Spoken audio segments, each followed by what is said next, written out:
Hey everyone, welcome back to this channel. Here's another installment of Revolutions, the last video I will do this year, as I'm heading off to Europe soon. So I thought I'd leave you with a sort of a bumper installment of a crate of records at my feet that I've been playing for the past, 10 days or so.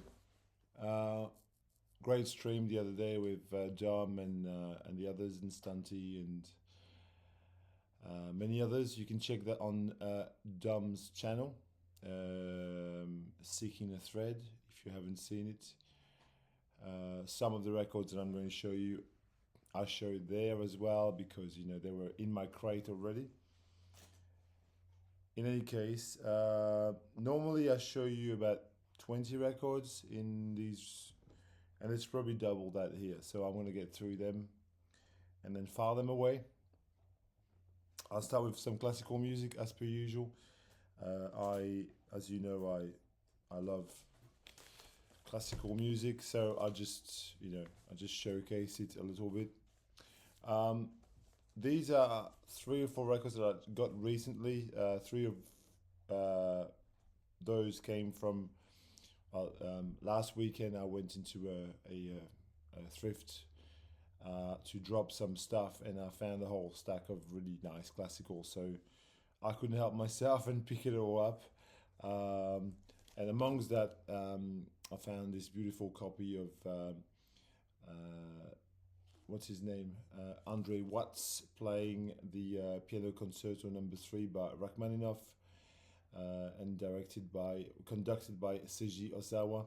Anything with Seiji Ozawa as a conductor I tend to pick up because it just has a touch for me which is really classy, really elegant. And the Piano Concerto Number 3 by Rachmaninoff is, it is one of these pieces that you have to have a few versions of to really understand. This was like $1. It's got a little bit of water damage, but the record is pristine. In the same stack, again, I'm talking about Seiji Ozawa. Picked up this wonderful rendition of the Firebird, the 1910 masterpiece by Igor Stravinsky, and again Seiji Ozawa with the Paris Orchestra.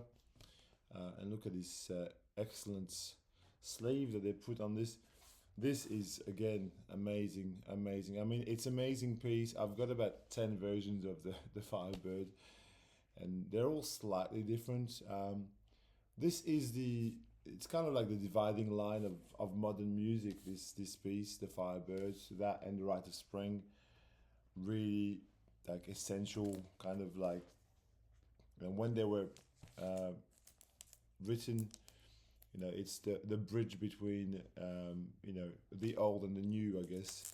My good friend Amos, hello Amos if you're watching, gave me a copy of this because he had a double. Again, an elegant, classy affair. The Fine Arts Quintet playing Beethoven Quartet number 14 in C sharp minor, opus 131. This is, the top of the line when it comes to string quartets. Like the Fine Art Quartets. You can buy just about anything with the Fine Art Quartet, the Fine Arts Quartet, or the Beaux-Arts Quartet as they're known as well. And you are going to get spectacular results here. The mood is very romantic, and there's tension in the whole piece. It's beautiful stuff. And finally, this is one I picked up last weekend. It's not exactly a classical piece, but I've just sort of filed it in here. Folk songs and dances from Armenia and the Caucasus. How can you resist a title like this? Now, this is one of these World Record Club releases, and I've done a whole video on World Record Club. But look, when I picked this up, I love ethnographic records anyway, and I have like lots of Oriental music of that sort. But you've got Zither, um, and some sopranos and tenor singers. I thought to myself, this could be cool, and it is indeed amazing. It's an amazing little record for like $1. So I was playing that. Okay, a little section of some sort of rock, post-punk type of records mixed in. I pulled this out of my post-punk electronic shelf, Scattered Order. That's the name of the band, and the EP. I think it's an EP, or is it an album? I don't know. I thought it was an EP personally, but it's called Dancing Foot and a Praying Knee Don't Belong on the Same Leg. Scattered Order were a band on Volition Records, which is the label from the Severed Heads. So it is a post-punk industrial sort of cabaret Voltaire sounding kind of a band from, I think there was some from Sydney originally. This is a great record. Like if you like the sounds of cabaret Voltaire, you will love this. Recorded live at the Wakefield Club in January 1984 in Sydney. Yeah, amazing little timepiece. Um, Here is a record that you can find in almost every record shop here in Melbourne, and it's a classic. It's so good that in fact it's almost criminal that people neglect this. Hunters and Collectors, their first record.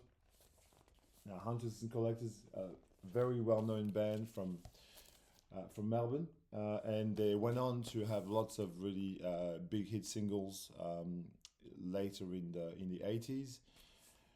But when they first started on this record, 1982, I believe, yeah, 1982, they were like a version of the Talking Head, like an Australian version of the Talking Heads, kind of the Talking Heads, The Fall, and a little bit of Throbbing Gristle. Like it's got this kind of industrial sound in this.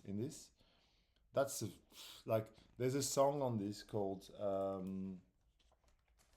what's the Talking to a Stranger. Sorry, yeah, Talking to a Stranger, which is gosh, like listen to that and you'll know exactly what I'm talking about. That's a cheap record and it can be had any day of the week. Here is a record that I've been spinning tons recently. This is Deux Filles. There we go, and the album is called Silence and Wisdom. This is also an album from 1982, like this one, but far more obscure. Now this is a band which is supposed to be two French girls, and there's like biographies of them at the back there, but in fact they're two English dudes, which their names just escapes me now because but you can look that up yourself. So these are two dudes. The music is like a cross between the Dorothy Cullen. It's kind of like this early indie pop sound, but a sort of very ambient as well. It's ambient pop. I would call this ambient pop with slashes of post punk and again some electronic music thrown in. But if you like the Dorothy Cullen and if you like, again, I was quoting Throbbing Gristle. That kind of sound, early 80s. You would love this. This is brilliant in my opinion. A bit of Joy Division as well there. Now this record falls squarely in the same kind of category. I've talked about this record in the past video. This is Joe Bogart. You can hardly read that there at the top, but and White Light. Okay, so Joe Bogart is the main artist. He plays in a band called White Light, and on this reissue called 82-83, 82-83. That's the name of I think that's the name of the record there. You get 4 songs, 2 by Joe Bogart solo and 2 under the name White Light. This is brilliant to me. He's a Belgian dude who makes a sort of a acoustic guitar driven singer songwriter type music, but it's very much in the Joy Division, again, Jersey Cole and Joy Division mold. Like, it's not singer songwriter as you would imagine to be. Like, it's not folk music. It's got a sort of um, you know sense of, it's very, it's very infused with that sort of early 80s kind of like post-punk spirit. Just take a listen to, for example, B1 Would You. um, you'll see what I mean. It's kind of an acoustic guitar led Joy Division type of affair. This guy Joe Bogarts then went on to become a producer, and he became Technotronic of all things. Of all things, okay. Um, Next one is a classic. And no need to say too much about this. The hissing of the summer lawns. Felt like revisiting the great Journey Mitchell masterpiece. Yeah, the Jungle Line. Um, in France, they kiss on the main street. Yeah, the title track, amazing. That's a record that I bought for like $2 at the very first record fair I ever went to in Melbourne 20 years ago. And it's these kinds of records that you treasure forever and ever. It's sort of a and this record, which to me is an absolute stone cold classic of swamp rock, country soul, country funk, homemade ice cream, Tony Joe White. I mean, everybody should check this out. I mean, it, it's funky, it's laid back, it's got this kind of soulful thing happening. It's a bit like the cover, but less cheesy. Oh, we kind of look the same today, Tony Joe and I. Okay, um, I've pulled out a few French and Euro uh, records that I've got tons of these on my shelves. This one I hadn't visited for ages, Le Bateau Ivre,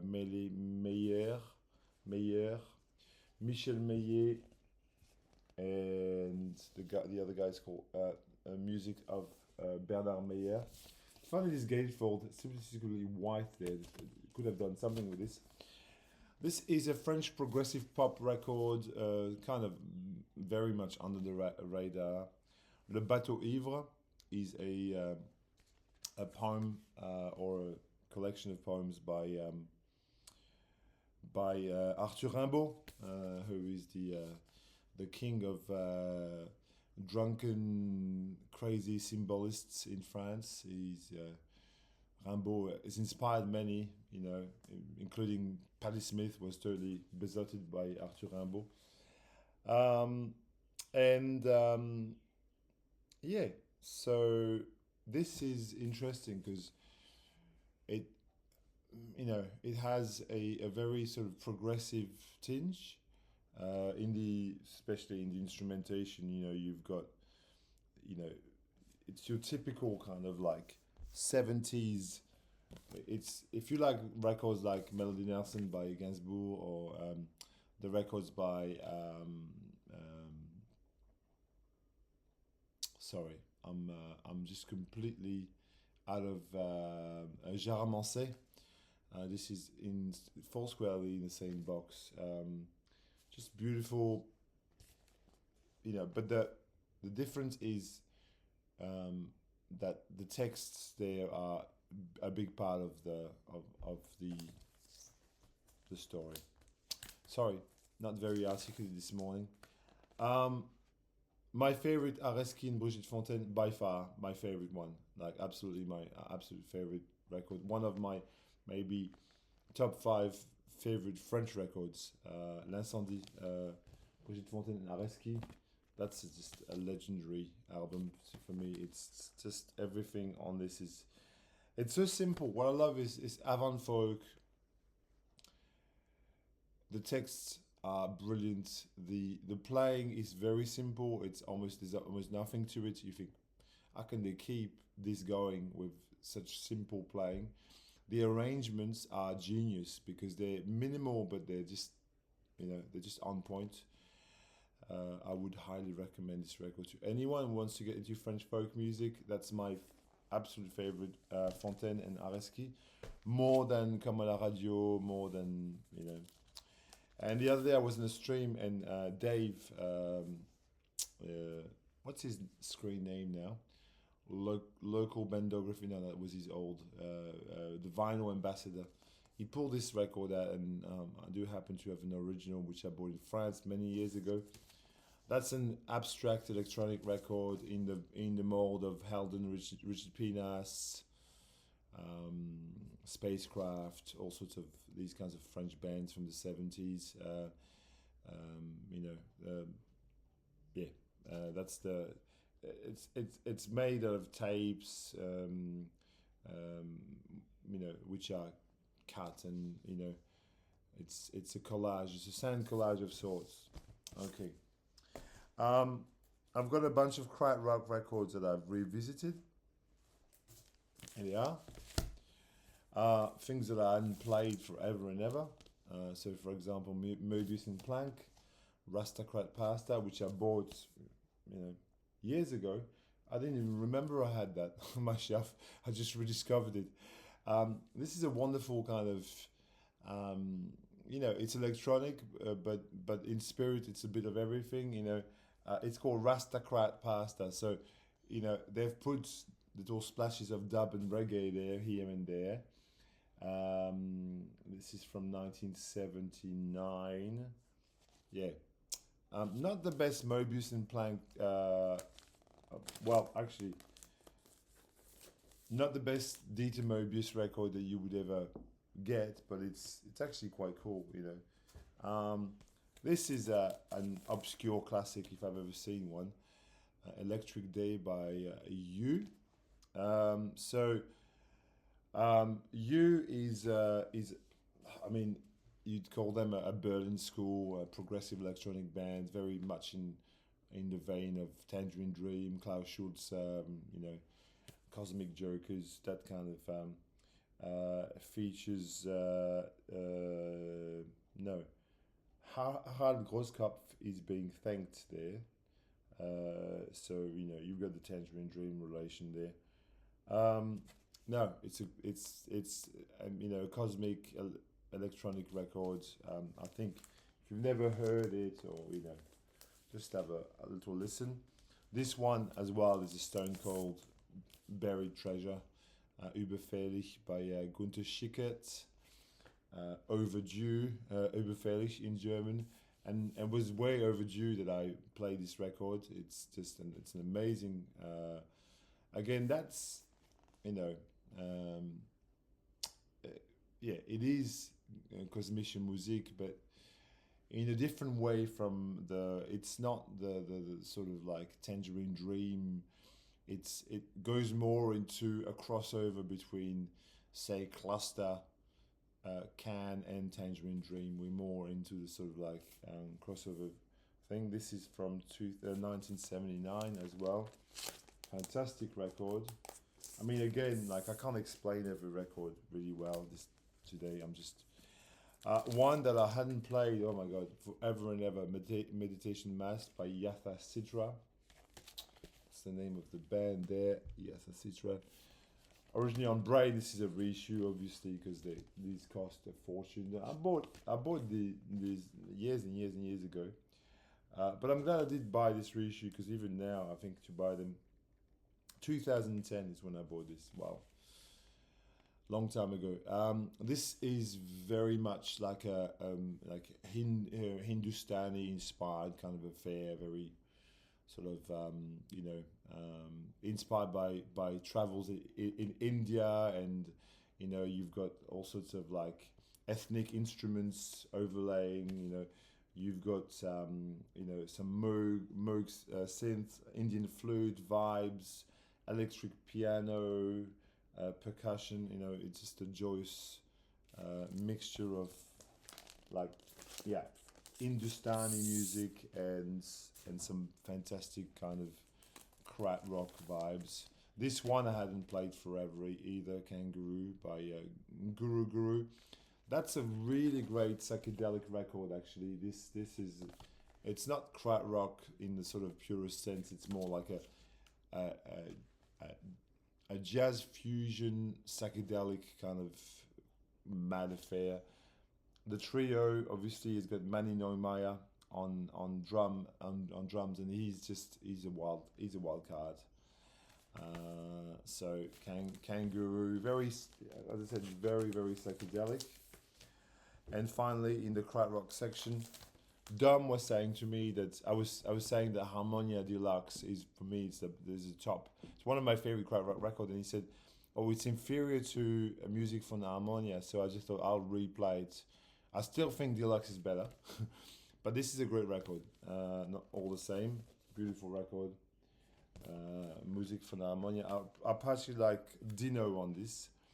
The track Dino is really driving. It reminds me of Noi a lot. I mean, if you don't know, Harmonia is basically Noi and Cluster fused into one band. Dieter Möbius and Hans-Joachim Rodelius from Cluster, and Michael Rotter, the guitar player from Noi. Okay. And I mean, look, I'll just add this to the sort of krautrock-ish because it's in the same kind of like sonic, you know. This morning I was playing Cochin Moon by Harumi Osono. That's the name.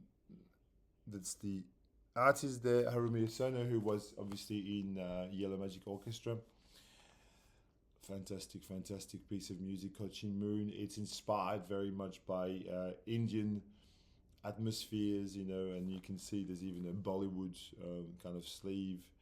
So you've got, you know, a sonic kind of backdrop, which is very much that of a Bollywood sort of soundtrack, but mixed with Japanese electronic music, which a killer record, 1978.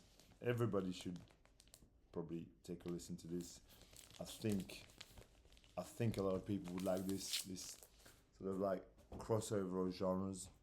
Got a couple of sevens in my box there. They kind of fit there as well. My favorite Tortoise song ever, and Why We Fight. That's, to me, that's the peak of Tortoise. I love this. It's playing this, and following the stream with Dom, Stanty, and the rest, I replayed the very brand new single by Ancestor and Essendon Airport, which is called Agua por favor. That's the name of the song. Yeah, so that was great to revisit. Essendon Airport, if you don't know, are a band from Melbourne. They're just maybe the most important synthy-driven post-punk band from Melbourne. So yeah, great. I've got a Brazilian Latin segment here. Records that I've played from my Brazilian section. Right, so here's Flaviola and O Bando do Sol. That's the guy from Pai Beru, if you know the record, which is a classic Brazilian sort of psych folk record, and that is in the same category to psych folk record from 1976 by Flaviola, who is like half of Pai Beru. What can I say? You know, it's kind of like a Brazilian type of I don't know. I don't know. Maybe a Gary Higgins, but Brazilian, you know, sort of thing. Aito Moreira, the master of Brazilian percussion, fingers on CTI, classic record. I mean, if you're going to do a top 10, top 20 CTI, surely fingers would fall into this. Especially for Tombo in 7/4, the last song, which is like crazy percussion central, amazing. I replayed this again, another like obscure classic of the highest order, Jazz Macalé, the again another Brazilian singer-songwriter record, psyche, proggy, funky in parts, melancholic, uh, beautiful record, Jazz Macalé, on yeah on Philips from 1972 or 73, thereabouts. Superb record. I played this fantastic. This is a classic. Everybody knows this. Caetano Veloso, the White Album by with like almost every song is classic on this. From Irene to Carolina to Lost in the Paradise. This Caetano before he was exiled to England with Gilberto Gil for offending the military regime. Manduka, he was a Brazilian singer-songwriter, but he lived in Chile, and this came out in Chile. That's again a superb, psych folk records, and it's very psyche. This got like, especially in the sound effects that are chosen throughout this thing. If you listen to the first track, for example, the backdrop, the sound effects, it's killer. Manfredo Fest, Brazilian Dawn Dream. I played this just yesterday, actually. That's more like in the mold of Azimuth, if you know Azimuth. To me, it sounds really a lot like Placebo, the Belgian band with Marc Willin, with this funky keyboards. Or it's a sort of jazz funk record, jazz funk, jazz fusion record, or more like Cortex, the French band. There's a very similar kind of touch to this. A killer record from Cuba, Grupo Los Yoyi. That's not the most recent reissue. This is the one that came out before that, 2012. Originals of these, they're either destroyed or worth the price of a house. So, but you can now buy this. It's been reissued again. That's such a funky record. Oh my God. That's probably my favorite Cuban record, I would say. Really, hands down. So cosmic, and like the cover. It's just a cosmic fusion,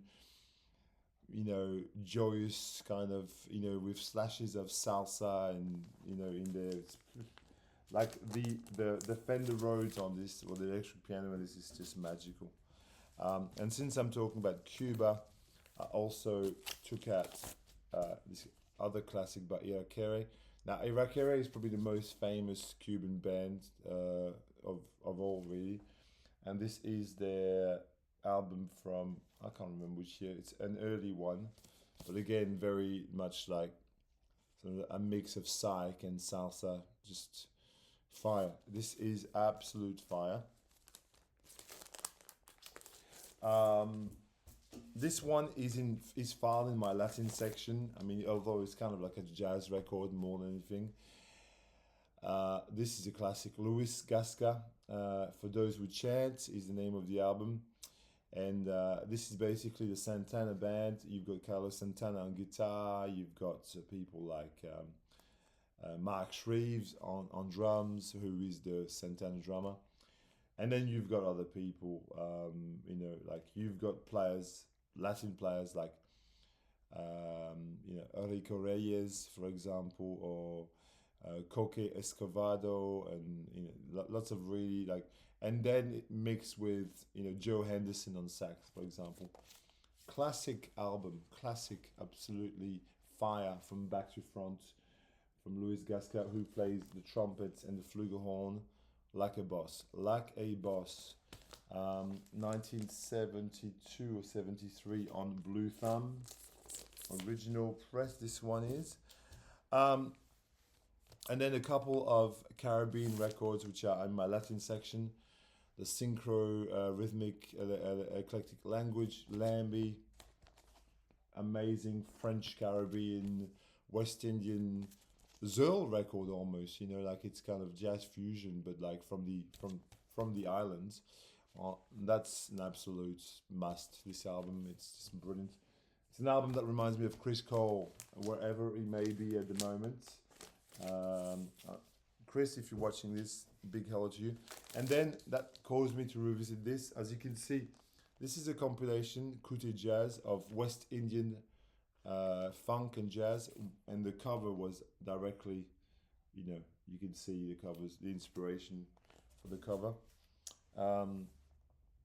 with amazing bands like Edmond Krautrock and Joseph Manclier and Guadeloupe Reflections, and the Synchro Eclectic Rhythmic Language band that came out on Digger Digest's French label years ago. Gosh, I can't remember. Too long ago. And then some jazzy kind of record. Oh, this one kind of sort of falls into that. This is Zazu and Bikaye and Saiwan, Noir et Blanc. This is an Afro synth record. I bought this from Camper actually, and I've played it a little bit. It's Hector Zazu, who is well known in the French underground scene, and he makes a record. He makes a record with Bonnie Bikaye on electronics.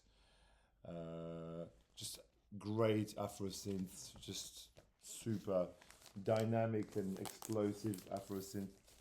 The other day with my girlfriend, we're driving and we listened to breakfast radio, and there was a cover by a Jeff Buckley song, sounded exactly like Jeff Buckley. My girlfriend said, that's Jeff Buckley. And I said, it's not. Jeff Buckley never had any recording with Fender Rhodes in the background. I can't. And then they said who it was in the end. It was Jordan Rakai. And I happened to have bought this album years ago when it came out, 2019, this album of Jordan Rakai. And so I bought that, and I thought, well, you know what? I'll just put it on just for the sake of it, because it's kind of a forgotten record in my collection, and it wasn't, I wasn't mind blown in any way, shape, or form, but I'll still keep it. It's a neo soul record from, I think it's from New Zealand, Jordan Rakai, and this at the time when this came out was all the rage, and I picked it up because here's a few jazz type records. Like I'll finish off with jazz. Like the next three records are sort of like, world fusion type of records. Oregon, the band of Paul McCandless, Ralph Tanner, Colin Walcott, the greats. Yeah, they for me in my head they define ethno fusion jazz, world fusion. That's an amazing record, Distant Hills. Especially for the performance of Ralph Tanner, who I think is one of the greatest guitarists ever. So that's on Vanguard, and I was playing that the other day and really digging it madly. In the same box, really absolutely in the same box, but from Italy, Actuala, La Terra. So Actuala is, again, a world fusion band, and you can see all the players there, from guitar to sax to flute to percussion, and again that's a sort of a jazzy fusion but with a strong ethno vibe. I bought this record in Rome in 2015 when I was there with my wife. Like I was in the shop and it was just there, and I still love it and kept it.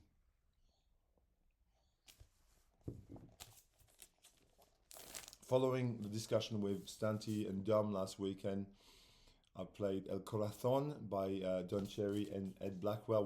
We pulled that out Don Cherry collection. That was a good talking point. Great world fusion record again, amazing. If you like Codona, that's in the same kind of. It's. I'm saying this a lot this morning. It's in the same. But just to give you a point of comparison.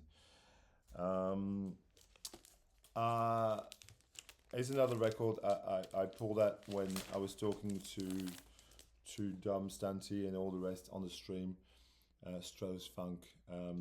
And so I revisited because my friend Amos bought a copy subsequently, and I thought to myself, why don't you play this again? This is killer, killer. This is such a great record. It's fire from back to front. Jazz funk, jazz fusion, and also pretty much straight jazz, kind of post-bop at times. Great, great, great organ and electric piano playing on this. Amazing. I'll just pull out all these jazz records and finish off with them. This, I'm not going to talk too much. I got a copy of this quite recently. Sun Ra Egypt 71. It's a huge box set. It's all the Egypt stuff. And I'm going through it one by one. It was released for Record Store Day years ago. Probably like 2020, not that long. And I scored a sealed copy, local sealed copy for a good price. And I've been, it's Sun Ra, okay? I'm not gonna go too much. The first disc is like fucking mad. Fucking mad. Some Japanese jazz. This is killer. I love Ryo Fukui. I love the guy. He's just such an amazing talent. I think he was self-taught as a pianist. This is a live version, live letter from Slowboat, recorded in 2000 and I think 2015. Yeah, I think he's passed away since. This reminds me of Bill Evans a lot. If you like Bill Evans and a little bit of Herbie Hancock, like these sort of like early blue note piano trios, Herbie Hancock. Bamboo, which I just pulled out because I felt like this is a collection of pop tunes covered with bamboo. Well, pop tunes and jazz tunes. The first song is like the famous Take 5 by Dave Brubeck, but it's played on shakuhachi and koto and all traditional instruments. It's from Minoru Muraoka. Bamboo came out on Superfly Records a few years ago. Well, was re-released. It's funky. It's a funky record. It's mad funky. Love it. This one that I bought not so long ago, Mickey Tucker Doublets, great piano trio. Again, very much in the sort of post-bop, a little bit of a monk kind of a feel on this one. Really, really excellent record. It's cheap, super cheap. Couple of blues records. Pulled out this Abner J. This is the only Abner J I have. I don't have much blues. I like this, and I especially like I'm So Depressed, the first song. The true story of Abner J. A very forgotten bluesman, to be honest with you. On Mississippi Records, and another one which I bought in France last year, I think. Lightning Hopkins. That's to me is one of the great masters, one of the true originals of the blues. Lightning Hopkins. His style is like instantly recognizable. It's got this kind of almost near boogie kind of like folk blues stylings. That's a byproduct of the stream, the Lange Lizards. Stunty told us that he got a scar from John Lurie. What a great record. Bob the Bob, the two versions, Uncle Jerry, Paperback and the Sun.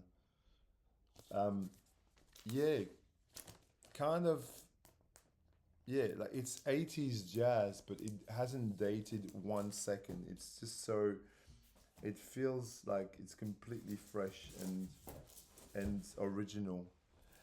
Here's a record that was on my shelf for years, and I can't remember last time I played this.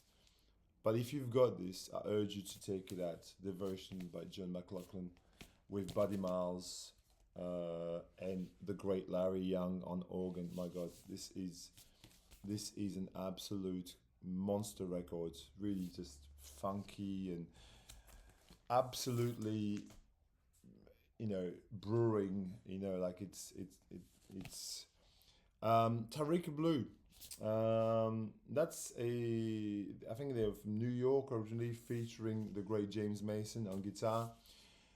They're a funky fusion band with female vocals. Now their first album looks like this, and this is the very best stuff which I got. I don't know. I scored it years ago, and I never thought of buying an original copy because that's enough for me. It's got the best tracks of the two albums. But I love this. Horace Tapscott's unreleased tracks from the Giant Is Awakened session 1969. So if you like that, you'd like that too. 3 tracks, modal jazz, spiritual jazz of the very highest order. Last night I replayed this Micaiah because I went to see him live recently, and I just want to re-familiarize myself with this. With Junior Spore, Jeff Barker, Brandy Younger, oh my God, the Matt Gold on guitar, who's a genius. That was probably one of the best records of last year. Really, it's brilliant, modern jazz fusion. And I'll finish off with those two, and I'm done. There's 2 jazz classics. Katanga, Tone Poets. Maybe is an argument to be said that it's the best thing that's come out on Tone Poets since the advent of the Tone Poets series. Such an underrated record, such an unknown piece of music, and yet just killer from back to front. I mean, like Curtis Amy, my God, what a sax player! It kills me. And then you've got the Bolton on trumpet, which on this is just again. I mean, okay, you know it. And the last one here is a revisit of the ensemble Al Salam, the Sojourner, which is a spiritual jazz record, lots of female vocals all the way through. Yeah, not the most essential by any means, but still a nice record. And that's it for me. I hope you enjoyed this super long installment of Revolutions. If you did, you can just leave me some comments and all that. I won't be making any other videos this year on this channel. But take care.